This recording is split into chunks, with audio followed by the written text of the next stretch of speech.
So again, good morning everyone, and just lit the candle in memory of about 6 million of our people, 2.5 million children. Each year, we try to focus on different aspects of the Shoah. And in the past, many times we explained that as much as we like to cover everything, no museum, no book, no manuscript, no movie can cover the entire heavy subject. And who knows how many generations will be able to comprehend the atrocity and the genocide of our people. So what I would like to do today is to share some story, some personal contact with people who survive, a few people who survived the Shoah. As you know, we are getting to a generation that more and more exposed to a Shoah, the Holocaust denier, and it's hard to convey the message to people not part of our faith or never exposed to the atrocity and the genocide of our people. So the best way we are doing the Haggadah, we are telling the story, and as we said in one of the children that asked, "V'hayati yish alcha," when your child will ask you why, you may just share with them some stories that hopefully influence the message of Zachor. I'm sure that many of you remember years back some experiences and some stories. So here is a story that I never had the privilege to share with anyone. And the program will be, by the end of this talk, we'll hear one of the memorial poems and another talk, and then we have the Clomar, the memorial prayer.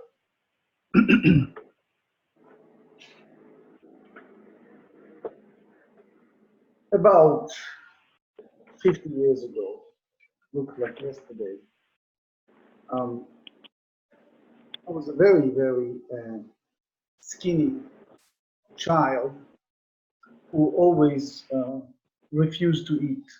Why? Why I never liked to eat, I don't know, but that's what everyone in my family used to say. The story goes about 50, maybe a little more than 50 years ago. I went to shul for Mincha, the afternoon service, and I carried the sandwich that was prepared by my older sister. It was usually a cream cheese and bread. And here the man, whose name is Pinchas Menachem Feivelovich, he used to come to shul about every day. He used to always say Kaddish. And as a little kid, I never understood why he's there to say Kaddish all the time. And between Mincha and Mari, we used to get together around him, and he used to give us chocolates and candies and things like that. So he saw I left the sandwich with the bag, and not showed any interest of eating that sandwich. And when it was my turn to get my candy, he said, "You're not going to get your candy, and not going to get the chocolate."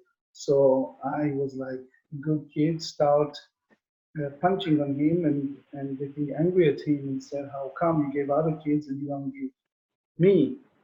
He said, "Look at this sandwich, you didn't eat your sandwich." I said, "I don't like to eat, and I don't like this sandwich." So he called me up and he said, lifted up his hand and he showed me a number on his right hand, on the left hand. And he said, Moshe, do you know what is those numbers mean? And I said, about 5 years old. I said, I have no clue. And he then took me right after married to a little walk around the neighborhood, holding my hands, getting the permission from my late father. And he tried to tell me as a little boy the story of him being in Auschwitz, the death camp, and what does that mean for him, a piece of bread. So as a little child, eventually, by the end of the talk, I ate a sandwich, but I couldn't sleep that night because I have a hard time to comprehend as a very young boy the story that he told me. Then the next day, I was the first one to ask, tell me more stories, because the way he conveyed those stories was in a very personal way, and almost like two children are talking. Since that, we conversed for a long time, told me the story how he survived Auschwitz, and he lost his wife and children right at the beginning of the war. And then how he survived another camp. I do not remember the second one, but I remember it was 2 different camps. Later on, he wrote a book in Hebrew called Ud Mutzal Me'esh. It's hard to translate directly, but it's about the torture survived the fire. And I remember vividly the story of him telling me as a little boy his childhood of losing family, and what the piece of bread means, and the numbers, how they put them, and what he went through. The level of comprehension of 5 and 7 and 9 years old is very different, obviously, than in true adult, but I still have a lot of questions that I kept asking him, such as why are you saying Kaddish every day? And he tried to tell me that since he lost so many members of his family, and many of them with no clue the exact day of their passing, therefore he feels obligated for the rest of his life, and he made somehow escape and get on the ship and get to Haifa and married again to say Kaddish every single day. He also had a special connection to me as a little child because of another survivor, which again, I didn't know that he was a survivor, whose name is Nahum. Again, a man that since my about 4th, 5th, maybe first, second grade elementary school, I used to see Shul all the time saying Kaddish. And the story goes in my family, when I was about 4 years old, 3, 4 years old, something like that, they saw me standing at the front of the mirror and wearing talit. That's all my sisters and brother tell me that story. I do not remember, but that's what they are saying. They saw me wearing the talit and saying with tremendous intent, with the kavanah, Kaddish. And they asked me how come I'm saying Kaddish, and I said that Nachum was in the shul that day, and I knew that he always say a Kaddish with such a intent, so I tried to substitute for him, so I said the Kaddish for him. And that's some of the stories that went through in the childhood for so many survivor, but belonged to my late father, relatively large synagogue. All those years, about 50 years ago, we, as a kid, my younger brother and myself, my older sister and others, we used to go around searching for people with numbers in their hands, and there are many. And we as a kids used to sit around them and ask them to tell us stories. That's the way we raised in our childhood. Those stories stay in our subconscious for many years. I remember vividly when I was in the second grade elementary school, we have a teacher, his name is Chaim Dov, and I remember him standing there on Yom HaKadish HaKlali. It was the 10th day of Tevet, that the chief rabbinate of Israel said that it should be a general Kaddish day for people who lost a loved one and they're not sure when exactly it happens. And he stood up and in front of our class, he said Kaddish, and he described how so many people in his village used to dig their own grave before they get shot. Now, 50 years ago, it wasn't an issue of telling children stories like that.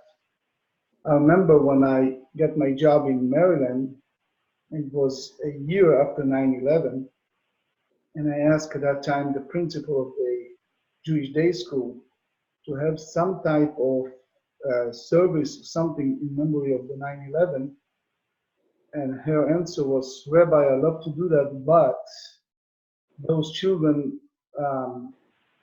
parents will oppose any exposure to something like that, and I need to have a written consent from all the parents before having such services. Obviously, things changed. 50 years ago, it was legal, if I may say, to tell whatever it's in your mind to the children with no filter.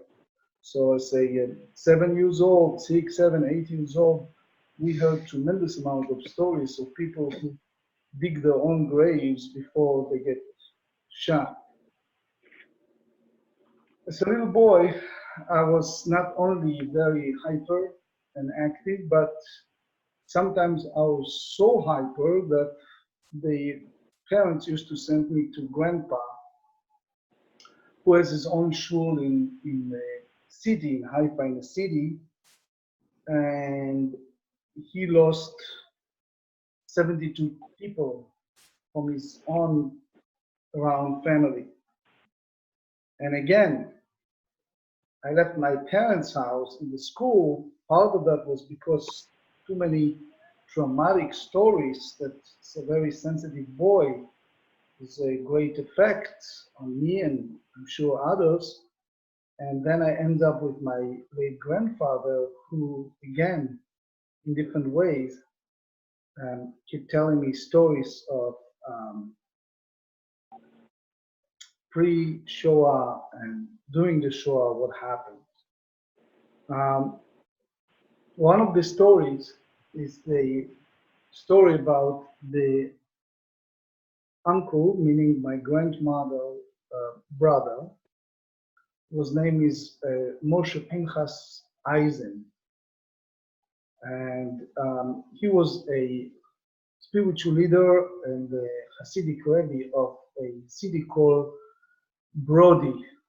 Brody was a city in Poland, and the story goes, I heard it from both my grandmother, who was the sister, the one who survived, and my grandfather, as well as my uncle and aunt, that the very early part of the war, in 1941, the Polish used to cooperate with the Nazis, and they used to take people to to quote unquote do work, and Rabbi Eisen, he felt for some of those people, and because he had the connection with the authority, he vouched for several people to be his helper in his base medrash, in his synagogue, in his shtivel. And they stay in his place, but in those days it was a different diseases. One of them was typhus, and unfortunately it was contagious, and they died, and he died as well. Relatively young man at his early 40s. And later in life, I understood that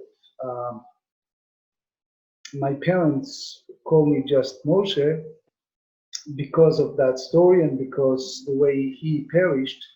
And it was suggested that I add his full name, which is Moshe Pinchas, but that was Rabbi Eisen that I named after a Hasidic Rebbe that saved people, which caused him later on his own life. So that's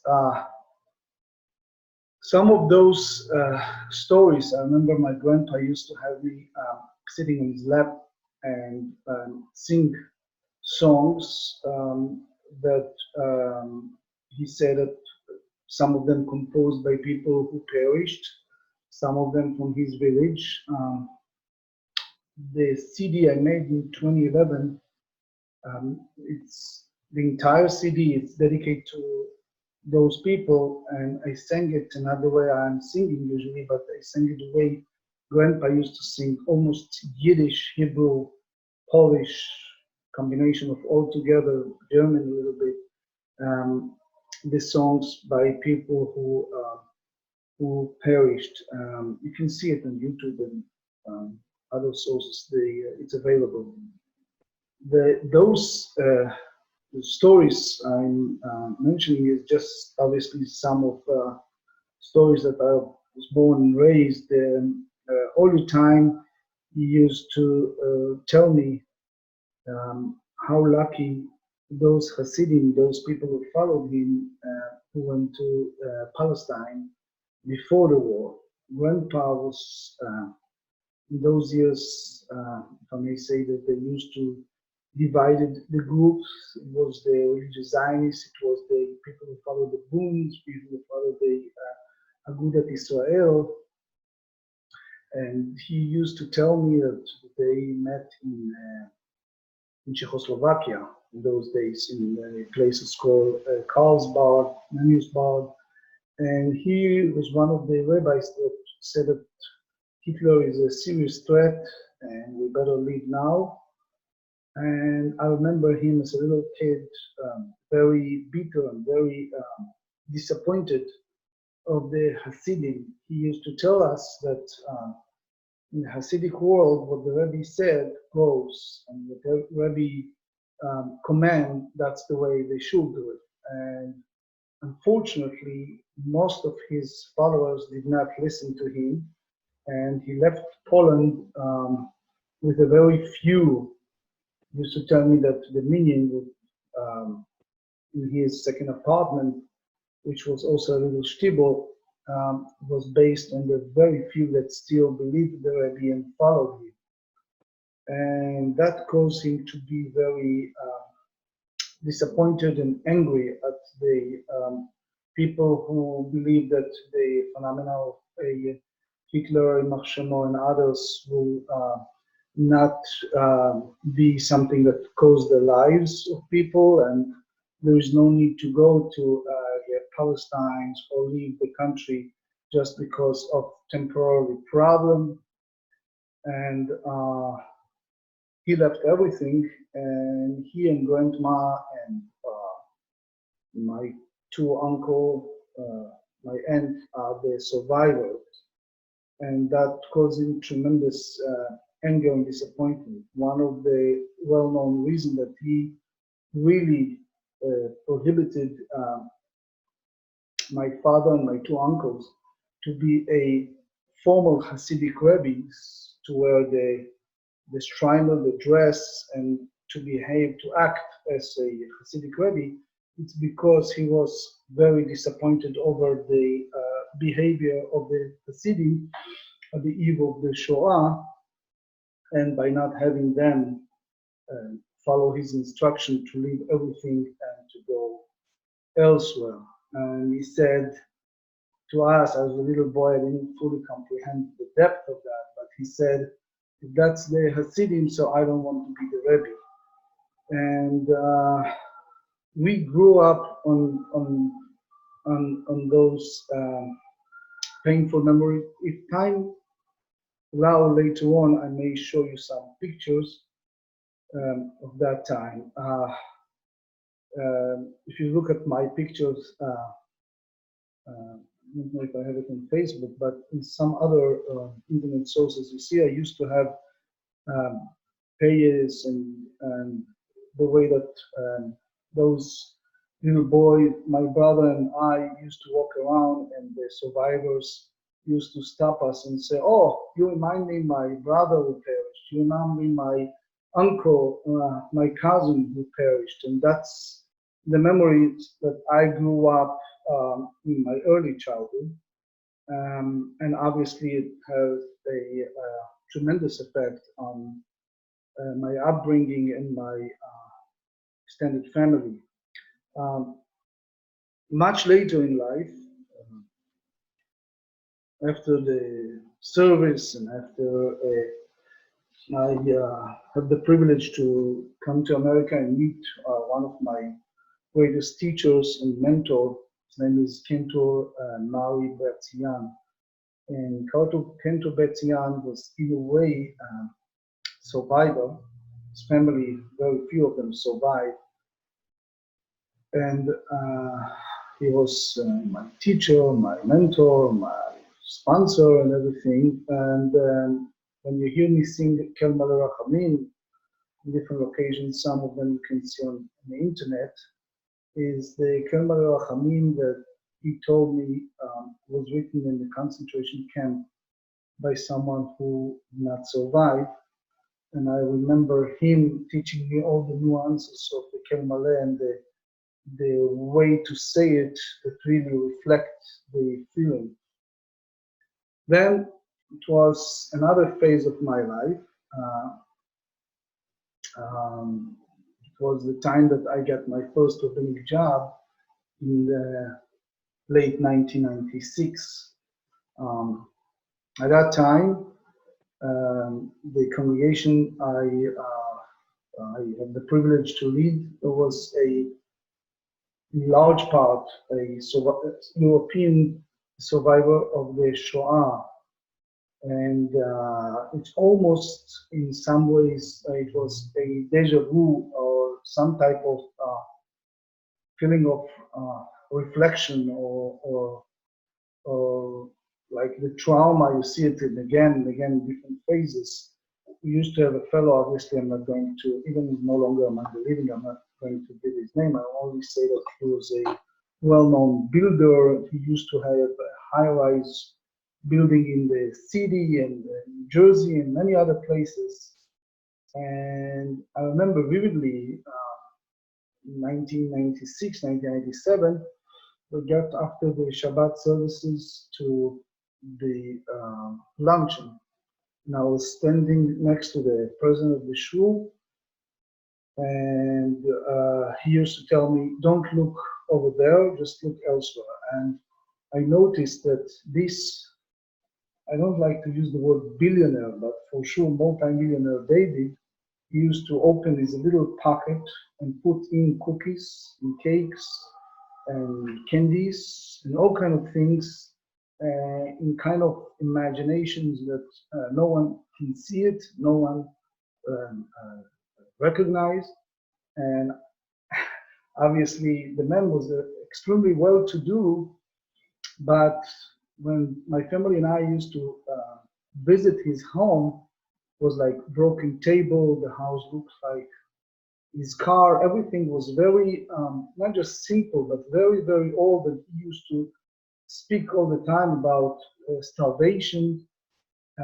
His son was a judge and drive a Rolls Royce, but the parents, especially the father, I remember like today how every Kiddush we used to ignore him filling up his pockets with cookies and cakes and things like that. And he wasn't the only one.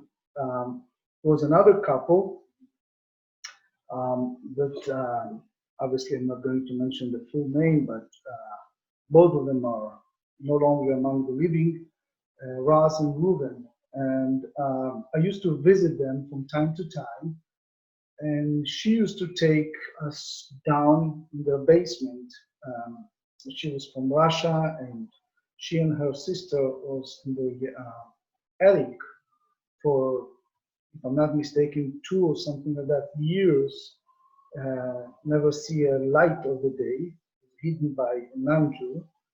And she used to tell us what brings me comfort is going to the basement middle of the night and see that there is a sugar and eggs, and I look at that full of mold basement filled of things that makes no sense to any normal person to have, which is a rotten eggs, shirts that never been opened, maybe even 100 shoes, so many packages of cookies and cakes and breads.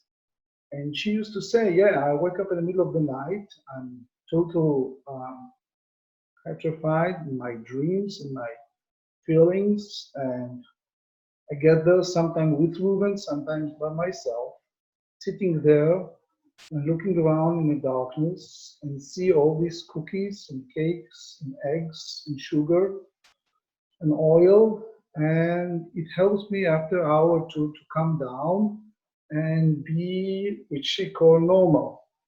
And I remember a congregant who was a clinical psychiatrist. I asked him about them, and he said that there's nothing really, if they do not approach and do not ask, that would give them comfort. We should leave them alone. Later, much later, post 9/11, which again, 9/11 is another long and painful subject. I get my job on March 2002 in Maryland, and I met the one who donated the estate to the shul and one of the founders of that shul, Isaac, and he lost 72 people in his family, which again, I remember my grandpa saying that he lost 72 people, and Isaac said that he lost 72 people. The only problem I had with Isaac till he passed away, I think it was 2008 or 9, he always used to talk about vendetta. The man was already at his 90s, retired builder, went through so much, and that would give him comfort somehow. Another person I met that 15 years of service in Maryland was a former judge by the name of Isaac. His name, I'm sure he don't mind me to say, because we're so close and never have any relatives. He spoke 9 languages. His name is Isaac Benatar. He wrote extensively. There's a lot of writings in many languages. David, I'm sure you remember him. Anyway, he came last stop after the Shoah, which mainly in Greece, in other countries in Europe. He ends up in Africa, and he talked a lot about the Shoah and the effect on the Northern African Jewish communities.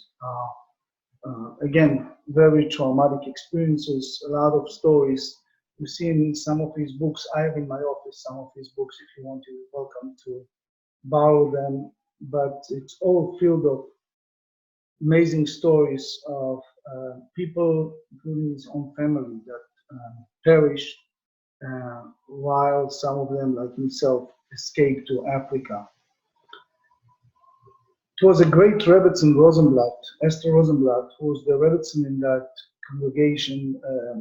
Her late husband, Rabbi Rosenblatt, was the rabbi for 38 years, and she was kind of my mother, if you may use, for 8 years. We used to call her my mother in America, and she used to tell me stories about her childhood when she lived in Baltimore, and the Shaluchim, people came from Europe, beg for help, beg for money, beg for someone to approach Roosevelt or the people in the high end of the Jewish community and help or do something for the people in Buchenwald and people in Auschwitz and other places. And she remembers a little child, them crying and begging for help. Later, Eli Wiesel came several times to my shul, also to St. John's College and Naval Academy, and it was my second time to meet him in person. The first one was when he wrote a beautiful introduction and approbation for my first book in English, Table Talk. Then I met him again with Rebbetzin Rosenblatt, and I remember sitting in the first row while Eli Wiesel was a lecturer, and his slogan, his statement, which I believe is something that many people are aware, he used to say the opposite of love is not hate, is indifference. And his motto throughout his several speeches that I have the privilege to be not only in contact with him, but have a personal conversation with him and more. He grew up and raised with one of my close friend and mentor, Rabbi David Alivni, from Columbia University now in Israel. And he used to say to us in kind of close meeting, people have no clue what Auschwitz means. What does that mean to go to Auschwitz?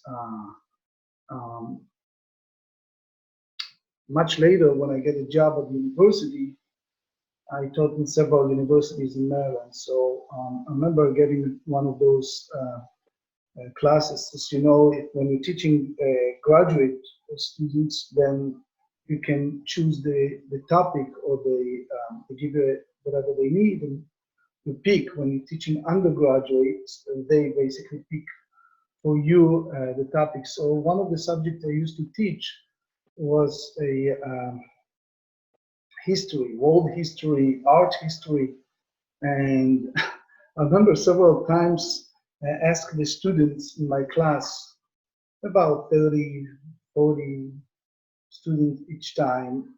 One of the common question is, I'm going to write on a board a word, and you just take a piece of paper and pen and write down what does that word mean.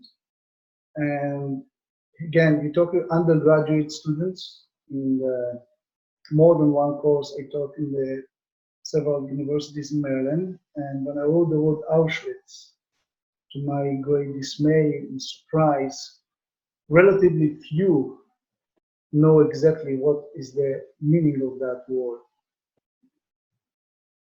I see that we are very blessed with so many participants. One of them I want to recognize, Renata Hirsch. She's one of the survivors that we have the honor and the privilege to be part of our show. It's a great school, it's a great merit to have you among us. So yes, there are museums, there are movies, there are other sources of books and writings, but to meet in person people who carry the personal story, this generation little by little dissipating, and it's very hard and painful to know and to hear how many who are so active and vivacious in those stories are no longer among the living. Obviously, as a rabbi, I cannot escape from a little Dvar Torah before we go to the next phase, it's something that I heard from a survivor of Buchenwald, who turned to be the chief rabbi of Israel, Rabbi Israel Lau, who was again a close friend of my late father. And he used to say that the first well-known anti-Semite or anti-Jew was the biblical Pharaoh, who lived about 4,000 years ago. But he always mentioned that it was the righteous non-Jews that helped, and the first one was the daughter of Pharaoh. This is something I remember him saying it many times, that as much as it's painful to read the story of a man that was so ungrateful, as we all know, the biblical Joseph saved ancient Egypt, saved the world, and instead of appreciating that, putting the first Jewish ghetto in Goshen in Egypt, and then the decree to kill every baby boy, as much as it's a horrific story of our people, it was his own daughter, Batya, the daughter of Pharaoh, that as a original righteous non-Jew saved the Jewish people. Now, sometimes people try to rational or try to explain the Shoah. One of them is the great scholar that won a lot of awards. His name is Professor Yehuda Bauer. Yehuda Bauer is a well-known history professor at the Hebrew University of Jerusalem and world-renowned scholar. He tried to search in his very best the cause of the Shoah, because to this very day, as we said at the beginning, we are facing the question when our child, when our friend, when our neighbor ask question like why the Shoah happened, what happened, and what's the reason that the World War II started. And the answer, extremely short, it's not because of the German people wanted, because it was a lot of millions of Germans that suffer casualties over World War I. It wasn't the Russian, it wasn't the Poles, it was the Nazis party in Germany that has a pure ideological idea or pure ideology to get rid of the Jews and others who threaten in their mind the Ari or the survivor of Germany. If you analyze, according to Bauer, the rational reason of people who supported Hitler, so the men that came out of the jail and bring peace and bring honor, and you try to analyze with all this beautiful writing of so many well-known authors. One of them I highly recommend. His name is Martin Gilbert. The late Martin Gilbert was a British award honor, many history books. He was a historian, and he wrote, if I'm not mistaken, 88 books. Among them is an amazing work. It's called The Second World War, A Complete History by Sir Martin Gilbert. And in short, the whole idea, as Professor Bauer explained and others, Adolf Hitler, he wanted the war for ideological reason, not because of economic reason or strategic reason. The depth of that is something that Yad Vashem and others have a document from October 1936, a letter, a personal letter, not a propaganda, and not a letter that's supposed to come out to any public domain. It was on October 1936, a letter that Adolf Hitler wrote to Hermann Goering. It's called the document of the 4-year plan to prepare Germany for war. And it was a personal memo he sent. In that memo, he came out with a very clear ideological idea of getting rid of the Jews in particular. Obviously, if you analyze all the casualties, you can argue and you say that it was also anti-Semites that perished, and also gypsies and others, but the goal was a ideological war.